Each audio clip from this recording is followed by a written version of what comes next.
All right, everyone, it's 12:45. We're going to go ahead and get started. Just a couple of housekeeping items first here. Please silence your cell phones. If you want to take photos, that's fine. If you can just make sure the flash is off, that would be great. We will be recording the sessions in the auditorium just for your awareness, and those will be posted on the Day-to-Day 25 event page give us a week or so, and we'll get those up. There'll be a Q&A portion at the end. I'll help facilitate that, so be thinking throughout, and we'll walk around with the mic at the end of all this. So welcome to the breakout session titled Unlocking Insights, How Data Storytelling Drives Decision-Making. Your presentation, or presenter for this session, is Mark Ashworth, the Executive Director of Business Systems Support at the Indiana Department of Revenue. Mark is a seasoned leader with over 25 years' experience in operational excellence and organizational transformation across sectors like education, finance, digital marketing, and government. Currently, at the Indiana Department of Revenue, Mark oversees enterprise PMO, continuous process improvement, and organizational development initiatives. A servant leader who balances strategic vision with respect for people and processes, Mark holds a BS in Education from Ball State and Executive Leadership Certification from IU's Kelley School of Business. As a fellow of the Indiana University's Tobias Leadership Center and incoming chair of its advisory board, Mark's expertise in building high-performing, data-driven teams continues to deliver exceptional organizational value. Please welcome Mark Ashworth.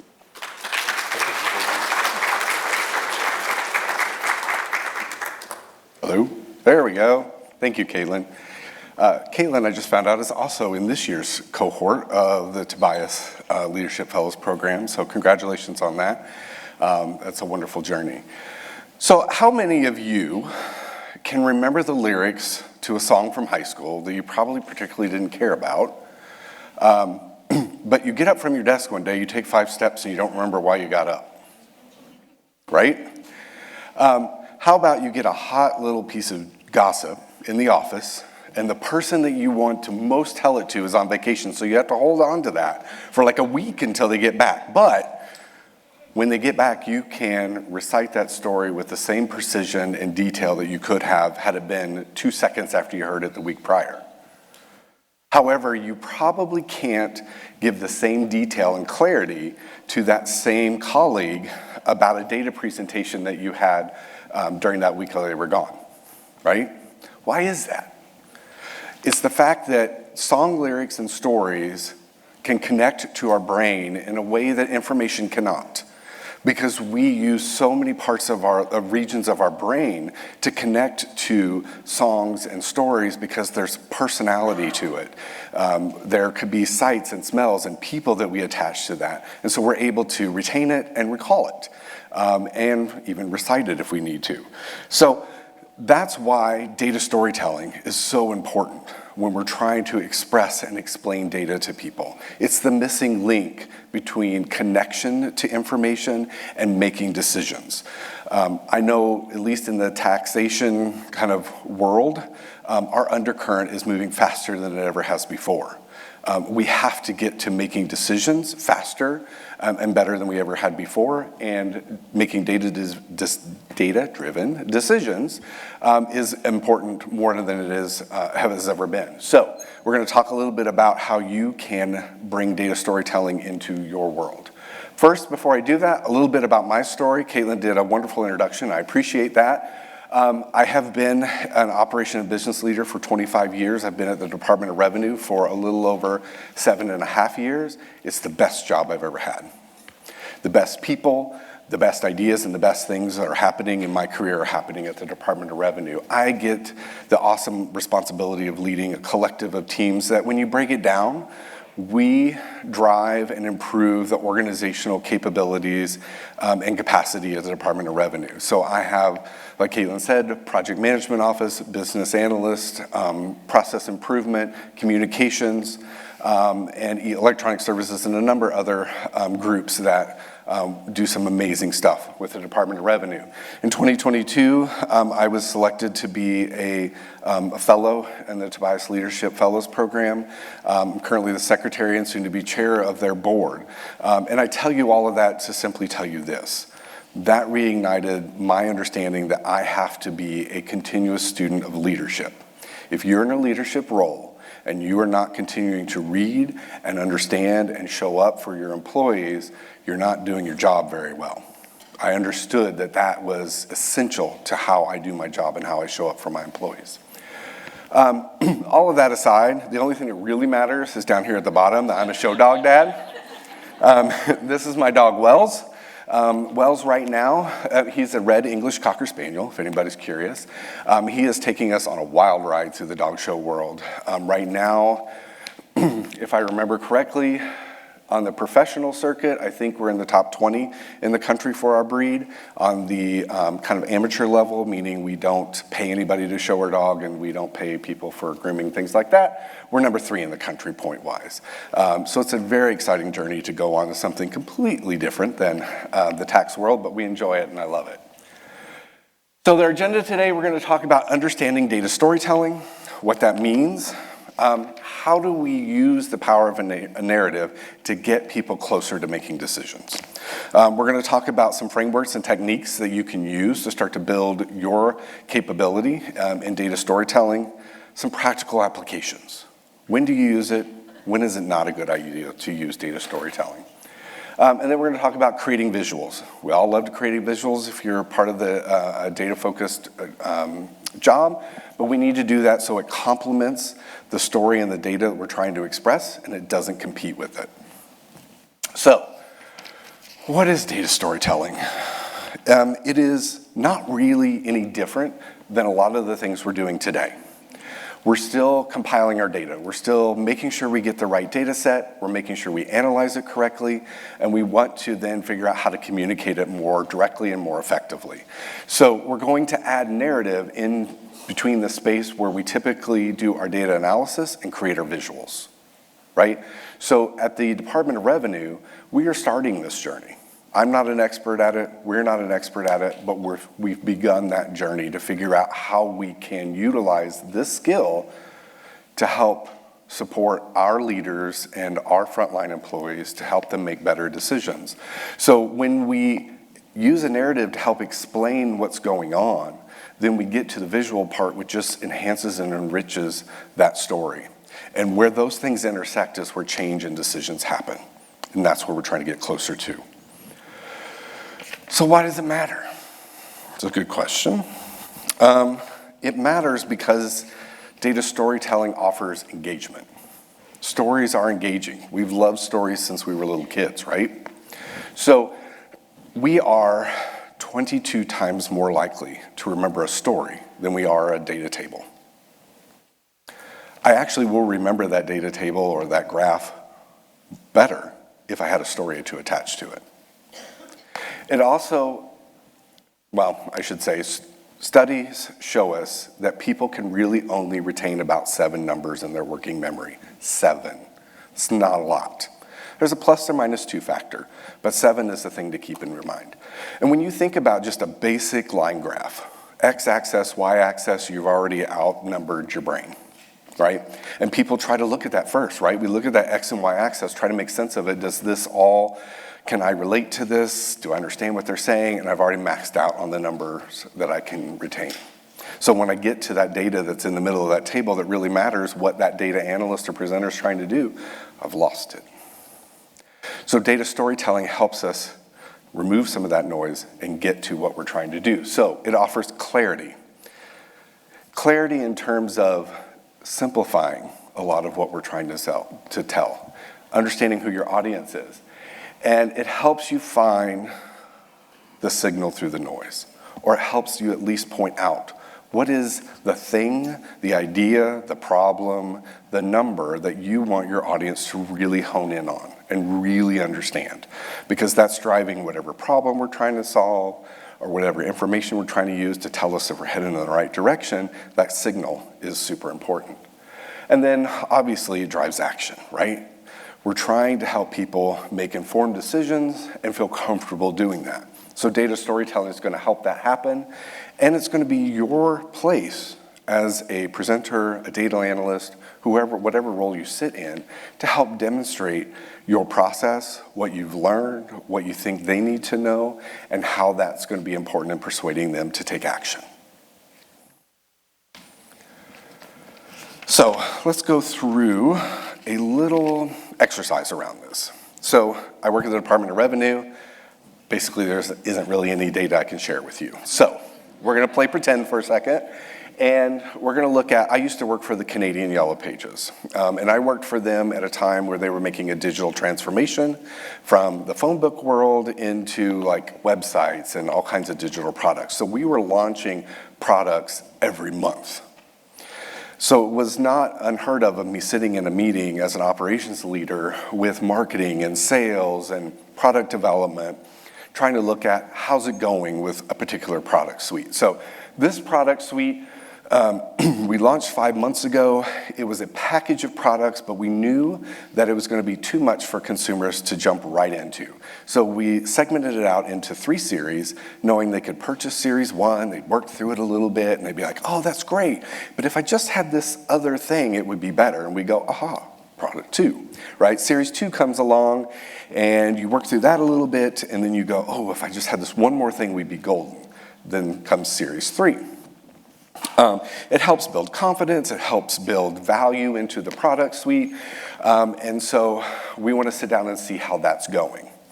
So as an analyst, I sit there and I walk through and say, hey, look, Series 1, things are looking pretty good. We had a couple dips, but it's on an uptick. Things are looking good over the last 5 months.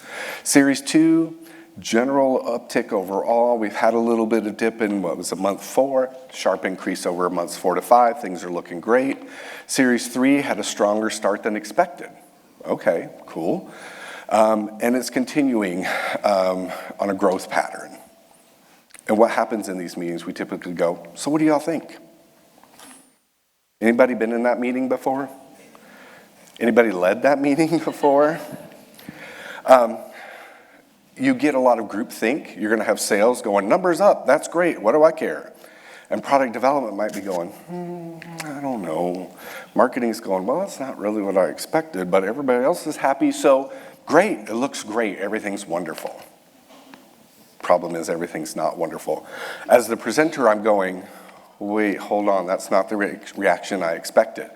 Remember, we built these to be product 1, then product 2, then product 3, but product 3 has started off higher than product 1 or product 2 did. I expected them to go, what's wrong? What's happened? What's not working here? And they didn't. So when you're in those situations, now you're chasing that. They've decided that it's all a great idea, everything's working, and you're going, no, wait, before they have already closed their laptops and they're getting up from the desk, right? But what if we push that graph to the back and put a story first? If the story is, look, numbers are looking great in a general sense. However, these products were meant to build off one another, and they were meant to complement each other. So what does that look like if we have that information? Because the problem now we have is, did we market this wrong? Did we package it wrong? And actually what we're seeing is that we have a broader customer base than we expected. And they're somehow finding value. They've held on to these products for 5 months. They're finding a value here that we didn't anticipate, that we weren't solving for. So what does that mean? What should we do about that? So let's take a look at some data and figure out what maybe that's telling us. That's a way, now I've got a group of people who are all heading in the same direction, who are all asking the same questions and wondering the same things. You're going to get much closer to what the next steps are when you add a short story into that versus just walking people through a data graph. Quick I can't ever say this word, mindset shift. Something to think about, and I have found is a really good indicator of whether I'm on track or not when I'm doing something like this. The purpose of a presentation is not to give information. It is to inspire action. Action. When you think about that, information can be put on a one-pager, emailed out, everybody's good. Everybody knows what they need to know, and we're good to go, right? If you need to inspire action, when you put your presentation together, when you put your story together, at the end of it, do you say, is this going to inspire anybody to act? And if it's not where it needs to be, and you need to go back and edit and think through that again. So, here's a framework that you can start to use to help develop the elements of a story that is going to drive your data and your people to the point of decision making. So you can see there's 5 different points here. And first we start with your core message, identifying your audience. And I'm going to stop real quick and ask for honest feedback. Who's listening to what I'm saying versus who's reading ahead to see what the slide says? You already knew the answer. This is the same thing people do to your visuals. You put the visual up, they didn't hear the first half of what you said. They're trying to read and understand and make sure they're not the dumbest person in the room. They're going to ask a dumb question, right? They're going to try and make sense before you can help them make sense. So remember that. Think about that. So I'll go back. Core message, identifying your audience. You have to know who your audience is and who your core audience is. You might have a mixed bag. You might have some executives, some mid-level managers that represent the business unit that's key to what you're doing, and you might have some extra people, might be some IT people in there. Who are you actually speaking to? It's not always the executives. Who really needs to understand what you're saying? And make sure you understand what they know and what they need to know. That's also going to help you understand how that core message should be developed. You want to put together a structured narrative, and here's a really easy way to get started. As you work through this and get more proficient at data storytelling, all of this will change. Some things will come in, some things will go out, because you'll figure out what your brain naturally attaches to and is good at and what it's not. But if you segment your story into problem, solution, and then benefit, that's a guaranteed win right there. Data points. Kind of feels weird to say I'm going to tell a data story and not have any numbers in there. They're not necessarily useful, but they could be. So you really need to think about that. If at the end of the day, when you show them a visual, the only thing they need to see is the number 72, then I'd probably say the number 72 3 times in my story, right? You also need to think about, is there any complex data that you need to simplify for them? So if you are a highly technical person, you're sitting in front of a business unit, an operations unit, and there's a lot of change management that's going to be part of what you're talking about, then you really need to think about how you can meet them where they're at, and you can simplify the data so it's approachable and it's something they can understand. Visuals, they have to be simple. They have to be effective, and remember that 7 ± 2 rule. It'll really help you in editing that down and getting it to a place that it's useful. And in practice, are you engaging? It's like high school speech class. I've practiced this 6 times. I hope it feels a little bit like that, but you have to practice a little bit. Are you engaging? Are you clarifying? And then are you moving the group in a bias towards action? Are we really trying to beg a question, beg emotion, beg an idea that we need them to respond to versus a general, so what do we think, right? Once you have developed all those little elements of your story, how do I refine that? How do I package that? This is a really great model to use to help you refine and perfect that story. So you're starting with the setting and the hook. Who is this? What is this about? And what's my hook? So if we go back to the Canadian Yellow Pages example that I gave you, the hook was kind of this isn't what we expected to see. This isn't aligned with how these products were developed. So what are we going to do? So we gave Rising Insights to kind of get to an aha moment of, but wait, it doesn't mean we necessarily did it inherently wrong. I need you to walk into the next step with an open mind saying, wait, these people might have found value and use out of these products that we weren't expecting, that we didn't see. Is there a completely different industry that has been attracted to this that we didn't anticipate? So when we start to work through that, we're not solving the wrong problem. But then you get to the point where solutions and next steps is where we want to go. To me, this is the most important word on this slide, is enriched. If you feel like your audience is enriched at the end of your story, and you've seen that doesn't have to be a big, long thing, they are going to be capable and confident in making decisions. So let's talk about practical application. When not to use this and when to use this. I always like to start with the negative and then work into the positive.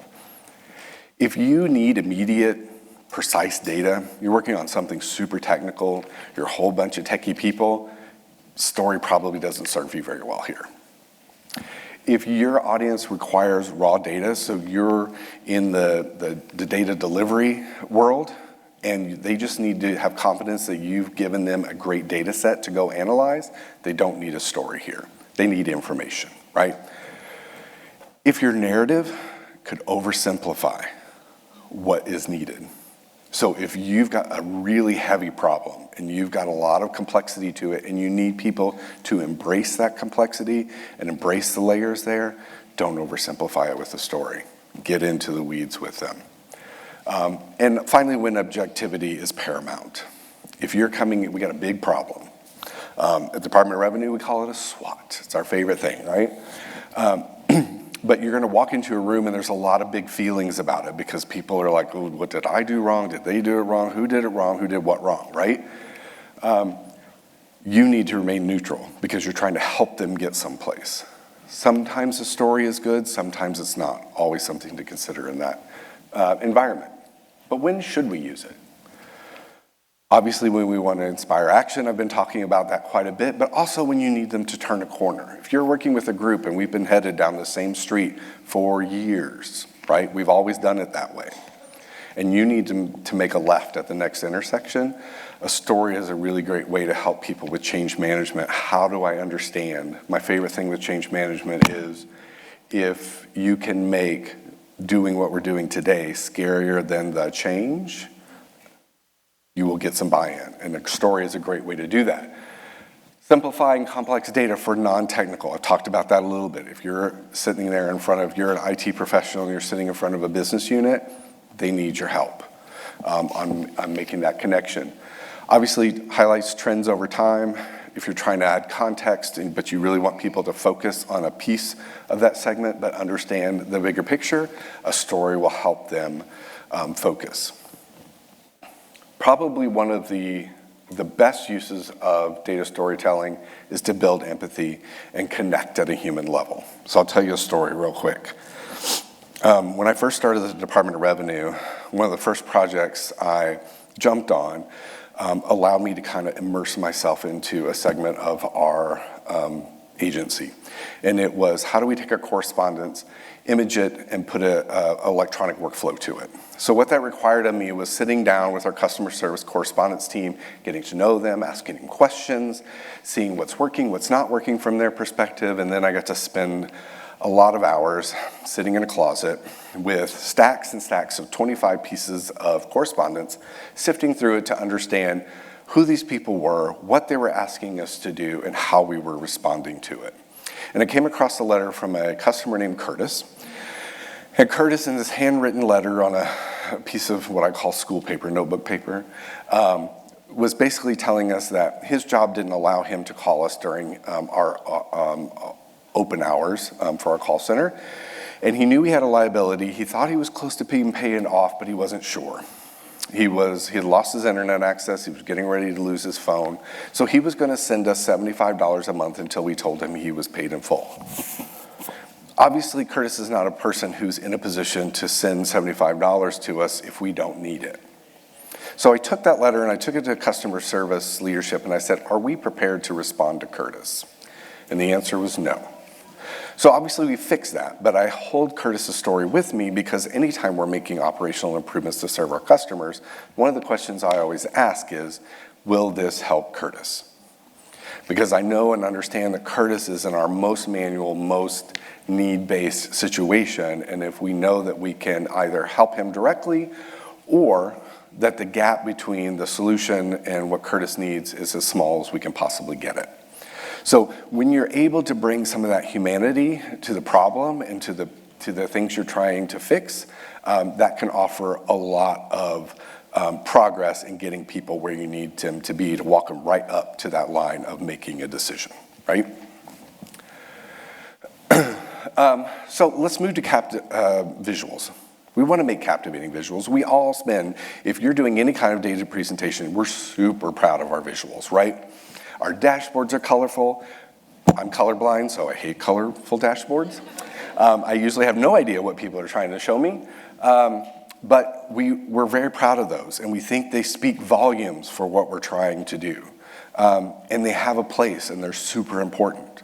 But we need to add that narrative to help people understand and connect with it in the way that we have. Because as we've gone through that data analysis process, that story has been created in our head. We just now have to get it out there. So when they see that visual, they see what we see. So remember the 7 plus or minus 2? Make it obvious. Smack them in the face with it. What do you need them to know? Make it obvious. And then don't prove your worth here. I know that may be controversial, but as a data-centered person, what I see often, my first experience with a data scientist, if he was going to do some work for us, it was a 30 to 60 page textbook dissertation on his findings. I'm not reading that. I'd love to say that I had the time or the energy, but I don't. Oftentimes we find data analysis, the presentation, the lead up to it, is usually representative, or the person doing it thinks it's representative of the amount of work that went into giving you that information. It doesn't serve us. It's great to have it. It's great to offer it for the people who want to get in the weeds and want to understand, but it should not be up front in your presentation.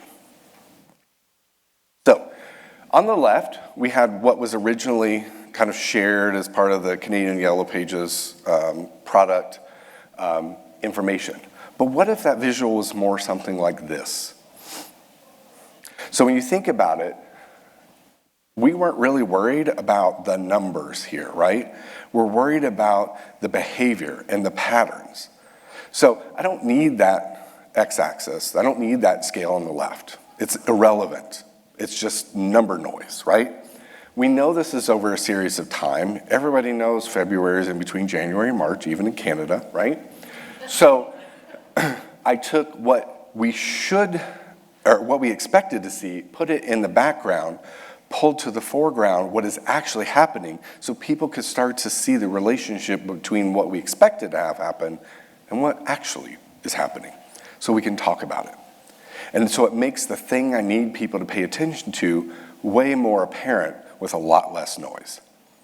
So, a bit of an extreme example, I will take that, but think about what is actually necessary in the visuals that you need to give people. Because I think you'd be surprised how much less you need than you think. So, I've talked about a lot. How do you actually get started on this journey? What should you actually do? So, data storytelling starts with actual storytelling. Going through the Tobias Leadership program, I got to be the sacrificial lamb for my cohort. We had a theater teacher from NYU teaching us storytelling, and I didn't realize what I was volunteering for. And what I volunteered to stand up there and do is have my whole story and presentation just dismantled in front of me and told me how to rebuild it. But it was so useful. But we have to start telling stories, and you have to start collecting stories. You can do it in staff meetings, you can do it in huddles, you can do it just with your friends at lunch. We all tell stories, but we don't often think through the process of doing it. How did that work? What landed? What didn't land? Start doing that. Also, you can't be the sole source. My life's not that interesting to be able to come up with all the stories I need. I need other people's stories. So start listening to your friends. Who has good stories? Who has good information? Who can you ask kind of crazy, wild questions to get stories out of that you can then reuse and repurpose as your own? The greatest thing I was ever told, this doesn't work for data storytelling, so don't make that correlation. But that professor from NYU told me that every story can be different every time you tell it, and it doesn't have to be 100% the truth. And you can change stories. You can take the same story and emphasize different parts of it based on what you're trying to communicate. So as you start to build that inherent ability, then data storytelling just comes very naturally. Start small and practice with your peers. If you have a data presentation coming up with the executives of your agency or organization, not the time to start. Probably not the best first step into that, but use your peers. And I'll tell you this, ask for advice, not for feedback. Feedback's uncomfortable. Feedback feels a little, ugh. Ask for advice. Everybody loves to give advice, right? So, ask for their advice. And then one of the things that was kind of great for us that worked really well is we started a story club, and I asked for volunteers. And I think we did about 4 iterations of this. There's a book on the left called Let the Story Do the Work by Esther Choi. It's a great, very approachable book, and she has a website called the Leadership Story Lab. And in that website, she has a free downloadable story club. It's 4 weeks. It's really easy. You don't even have to read the whole book. I think that's the best part. She tells you for each week which pages you have to read. It's like maybe an hour's worth of prep time each week, and you spend an hour and a half in Story Lab, and you get to kind of just practice with people you feel comfortable with, telling stories, breaking it apart, understanding the different types of stories, how they all come together, and you will walk out of that in 4 short weeks feeling much, much more confident than you did when you walked into it, I promise. The other thing I can say, if you're a leader and you have a group that you think you want to do this with, I do about quarterly a development day with my staff, and we spent 1 entire day telling our own stories. I said 3 to 5 minutes, what's your professional story? Tell us how you got here, what you're doing, what do you want to do next? It's up to you. And it was a powerful day because you get to learn more about your people. But the best thing about telling your own story is no one can fact check you, no one can tell you did it wrong, or you had wrong information. It's all you. And I left it completely voluntary, and I didn't have one person opt out. Everybody from my most extroverted me first person down to somebody who usually can't even sit in group settings for very long because they have such anxiety got up there and told their stories. It was wonderful. But it's a great way to make a first step into something like this. So, some other resources that I would offer you that I use on a regular basis and that we've used in this journey, top left, is Data Driven Leadership Podcast by Jess Carter. Wave to the crowd, Jess. Jess works for Resultant, a consulting firm, and she was also in my cohort for Tobias Leadership Center. These people are telling data stories every month, and she has curated some of the most interesting people from across all kinds of sectors, public and private, talking about how they use data to drive their business and what they've gotten right and what they've gotten wrong. Even a number of people from Indiana State Government have been sharing their stories on that podcast.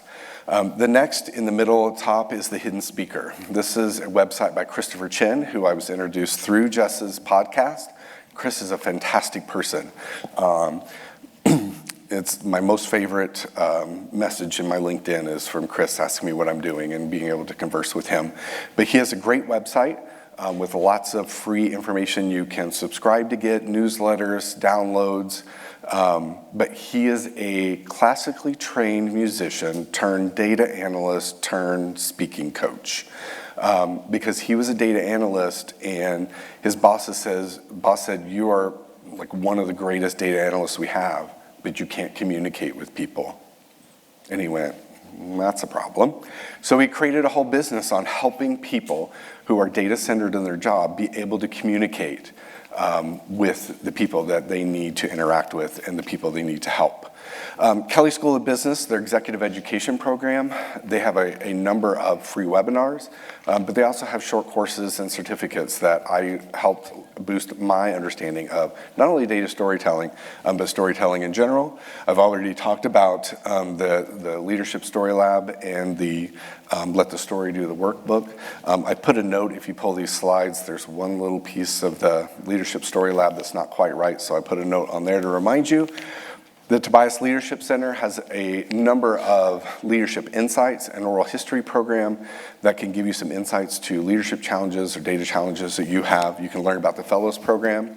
We have our annual tune-up event is coming up in November, and Esther Choi will be one of our facilitators for that. Also, our keynote speaker is, I forget his first name, but he is the recently retired head of the FBI for Indiana, talking about leading through crisis. On an interesting note for others, I didn't know who it was at the time, but he's Chris Stapleton's brother. If you listen to country music, he will be our keynote speaker, and then the Harvard Business Review. I subscribe to it, find a wealth of information there, but I know you can get at least one, maybe two free articles a month that you can search on there, and you can use that. So ultimately, I hope that you're inspired to explore data storytelling in your world, how that can help you. I'll change your point of view a little bit because we've been talking about what you can do for them. But think about if you're sitting in the audience, your boss, your executive team, and you're the person in your organization who stands up and tells a data story the first time and helps drive that team towards making a decision that much faster, how they will see you. And how the value that you will bring to that organization is pretty powerful. So consider it. I hope I inspired you to at least look more into it. If you have any questions today, I'm happy to answer them, but in the future, my email's right there. It's pretty easy to find me if you're in the state network. I'm also on LinkedIn, so feel free to connect to me there. I'd be happy to chat with you, share resources. If you want to meet and talk through some challenges you have or how to get started, I'd be happy to do that. And that's it. Thank you. Does anybody have any questions? Mark, we have a microphone up here, and I can also bring this around to anybody. No? That's okay. Uh-oh.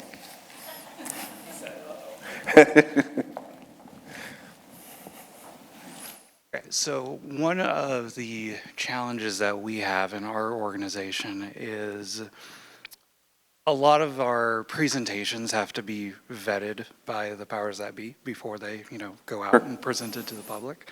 And once leadership lands on a format that they particularly like, there is no changing it for the audience. How would you recommend kind of encouraging leadership to kind of spread our wings a little bit? Sure, that's a great question. What is that process of vetting? Are you in front of that process? Are you part of that process? Or are you just kind of submitting slides and it goes through an approval process? Submitting slides goes through an approval and then we present on the slides. Okay. I'm assuming when you're presenting those slides, do you talk through them or are you simply kind of more reading the slides? Try to talk through as much as, Okay. So that's part of it. You have a little bit of free will. I mean, you have to really think a data story can sometimes just be a sentence, right? It's just adding a little context because that's what you're doing in that. You're adding a little bit of narrative to there naturally. So I would think of it more as a thing that spreads across your presentation rather than a chunk of things. And maybe that's something, I don't know how you present those notes, but if you can do that through the presentation, like in the notes section, or something you can tack on to say, here's what I would talk about here, you can very easily kind of create that data story kind of undercover. Cool, thank you. Yeah, absolutely. Any other questions? Perfect. Well, I thank you all for coming today. Hopefully you learned a little something and are more interested in what data storytelling can do for you, and enjoy the rest of your day today. Thank you.